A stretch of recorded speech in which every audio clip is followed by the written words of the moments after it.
සුබ දවසක්. අපි මේ එකතු වෙලා ඉන්නේ අපගේ Excel ෆෝමියුලා පාඩම් මාලාවේ 9 වන කොටසත් සමගයි. මෙම කොටසේදී මම ඔයාලට පෙන්වන්න යන මේ date function එක අපි පාවිච්චි කරන විදිය. අය බලමු මේ date function එක පාවිච්චි කරලා කොහොමද අපි මේ ලෝකයේ තුල දවස් කීයක් ජීවත් වෙලා ඉන්නවද? Days until your birthday. අය බලමු මේක කොහොමද අපි හොයන්නේ කියලා. මෙතනදී අපිට දෙන්න ඕන අද දවස. කොහොමද මේ අද දවස ගන්න ලේසිම ක්‍රමය? ඒකේ ෆෝමියුලා එක තමයි equal type කරන්න today. right? මේ විදිහට ලැබෙනවා ඔයාලා description එකත්. ඊට පස්සේ open brackets, close brackets, enter. එතකොට ලැබෙනවා අද දවස 2018 ඔක්තෝබර් මාසයේ 11 වෙනිදා. එතකොට මෙතන ඊළඟට ඔයාලට දෙන්න පුළුවන් වගේ උපන්දිනය. ඇත්තට මේක දෙනකොට ඔයා දෙන්න ඕන මේ තියෙන format එක අනුව, right?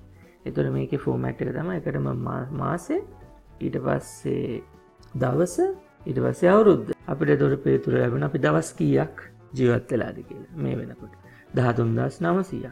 එතකොට ඔයාලට තේරෙනවා මෙතන මේ තියෙන මයිනස් නේද? ඒක කොහොමද අපි ධනාගයක් කරගන්නේ?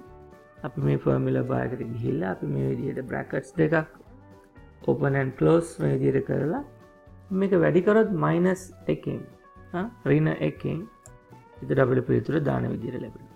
ওই විදිහට තමයි අපිට පුළුවන් මේ date function එකේ today's date කියන එක today කියන function එක.